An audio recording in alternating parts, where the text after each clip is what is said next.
Hey there, it's Craig back with you on this beautiful Wednesday.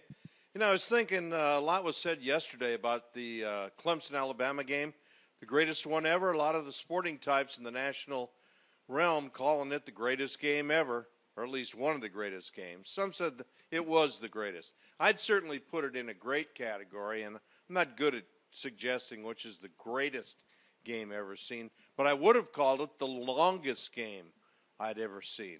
If the football people want to rank it among the best played, I would think they might address a first quarter that lasted longer than the tray of margaritas my wife made for the group that came over to watch the game. Of course, the group at our house watching didn't have TV timeouts when it came to the margaritas. And if you're watching in the Eastern time zone, I think the game just ended about 15 minutes ago.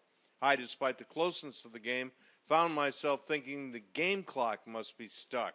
I looked closely during the third quarter, and the clock said 8 minutes, 12 seconds left. 25 human minutes later, the clock was at 7 minutes and 45 seconds. Now, granted, the playoff system we have now is better than the old BCS, but 4.5 hours for a football game? You hear coaches say all the time, we've got to play a full 60 minutes. Okay, what do you do in the other 3.5 hours? For years, the Orange Bowl ranked number one in length, but that was due to their world record halftime show.